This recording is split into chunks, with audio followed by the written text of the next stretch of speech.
সাম্প্রতিক সময়ে আন্তর্জাতিক বিচার আদালতে ইসরায়েলের বিরুদ্ধে একের পর এক অভিযোগ ও মামলা দায়েরের ঘটনা ঘটছে। গাজায় চলমান সংঘাত এবং ফিলিস্তিনিদের উপর ইসরায়েলি বাহিনীর কার্যক্রমকে কেন্দ্র করে এই পরিস্থিতি তৈরি হয়েছে।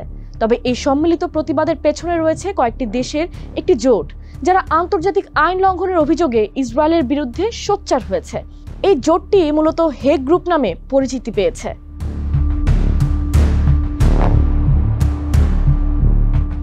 হেগ গ্রুপ হলো মূলত গ্লোবাল সাউথ বা বিশ্বের দক্ষিণাঞ্চলীয় দেশগুলোর একটি জোট, যা ফিলিস্তিনিদের উপর ইসরায়েলের চালানো নিপীড়নের বিরুদ্ধে আন্তর্জাতিক আইন প্রয়োগের জন্য গঠিত হয়েছে। গ্রুপটি 25 জানুয়ারি 2025 সালে আনুষ্ঠানিকভাবে গঠিত হয়। এর প্রতিষ্ঠাকালীন সদস্য দেশগুলো হলো Belize, Bolivia, Chile, Colombia, Honduras, Namibia, Senegal, দক্ষিণ আফ্রিকা এবং মালয়েশিয়া। এই দেশগুলো একত্রিত হয়ে ইসরায়েলের বিরুদ্ধে সমন্বিত আইনি, অর্থনৈতিক ও কূটনৈতিক পদক্ষেপ গ্রহণের ঘোষণা দেয়। জোট গঠনের পেছনে মূল প্রেরণা ছিল আন্তর্জাতিক বিচারিক প্রতিষ্ঠানগুলোর উপর, বিশেষ করে আইসিজে এবং আন্তর্জাতিক অপরাধ আদালতের উপর মার্কিন যুক্তরাষ্ট্রের কংগ্রেসের চাপিয়ে দেওয়া নিষেধাজ্ঞার হুমকির বিরুদ্ধে দাঁড়ানো। হেগ গ্রুপ গঠনের মাধ্যমে এই দেশগুলো আন্তর্জাতিক আইনের প্রতি তাদের সমর্থন পুনর্ব্যক্ত করে এবং ইসরায়েলের কর্মকাণ্ডের জন্য জবাবদিহিতা দাবি করে।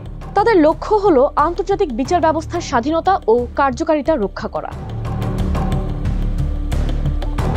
দক্ষিণ আফ্রিকার আন্তর্জাতিক সম্পর্ক মন্ত্রী রোনাল্ড লামোলা এই জোট গঠনকে একটি গুরুত্বপূর্ণ পদক্ষেপ হিসেবে উল্লেখ করেছেন। তিনি বলেছেন, হেগ গ্রুপের গঠন একটি স্পষ্ট বার্তা দেয়, কোনো রাষ্ট্রই আইনের ঊর্ধ্বে নয় এবং কোনো অপরাধী বিনা জবাবে পার পাবে না। এই জোটটি মূলত ফিলিস্তিনি জনগণের আত্মনিয়ন্ত্রণের অধিকার এবং একটি স্বাধীন ফিলিস্তিন রাষ্ট্র গঠনের পক্ষে তাদের পূর্ণ সমর্থন জানায়।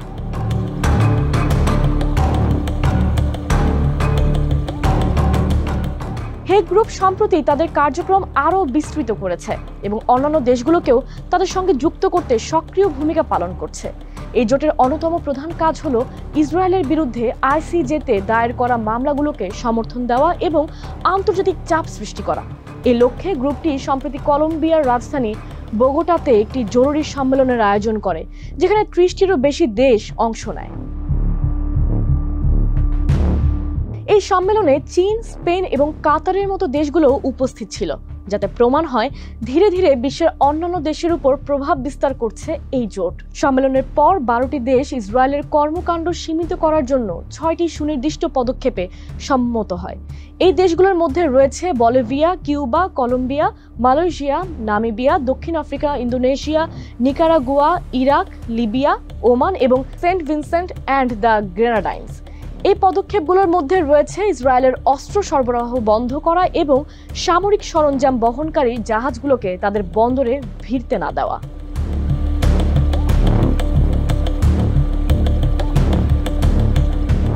বিশ্বের শক্তিশালী দেশগুলোর উপরও হেগ গ্রুপের কার্যক্রমের প্রভাব পড়তে শুরু করেছে। যদিও মার্কিন যুক্তরাষ্ট্র এবং কিছু ইউরোপীয় দেশ ইসরায়েলের পক্ষে অবস্থান নিয়েছে, তবে অনেক দেশই এখন ইসরায়েলের কর্মকাণ্ডের সমালোচনা করতে শুরু করেছে। গাজায় মানবিক সংকট নিয়ে উদ্বেগ প্রকাশ করে যৌথ বিবৃতি দিয়েছে যুক্তরাজ্য, ফ্রান্স এবং কানাডার মতো দেশগুলো। ইউরোপীয় ইউনিয়নের মধ্যেও ইসরায়েলের বিষয়ে ভিন্ন মত দেখা দিয়েছে। স্পেন এবং আয়ারল্যান্ডের মতো দেশগুলো ফিলিস্তিনকে রাষ্ট্র হিসেবে স্বীকৃতি দিয়েছে এবং আইসিজেতে দক্ষিণ আফ্রিকার মামলার সমর্থনে এগিয়ে এসেছে।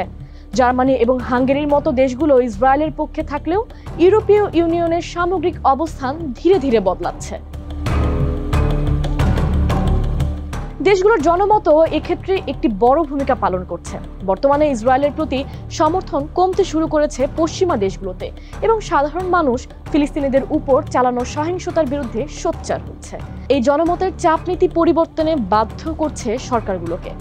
হেগ গ্রুপের মতো জোটগুলোর সক্রিয়তা এবং আন্তর্জাতিক বিচার ব্যবস্থার পদক্ষেপগুলো নিঃসন্দেহে ইসরায়েলের উপর একটি ক্রমবর্ধমান চাপ সৃষ্টি করেছে, যা নতুন এক আশার আলো দেখাচ্ছে ফিলিস্তিনিদের।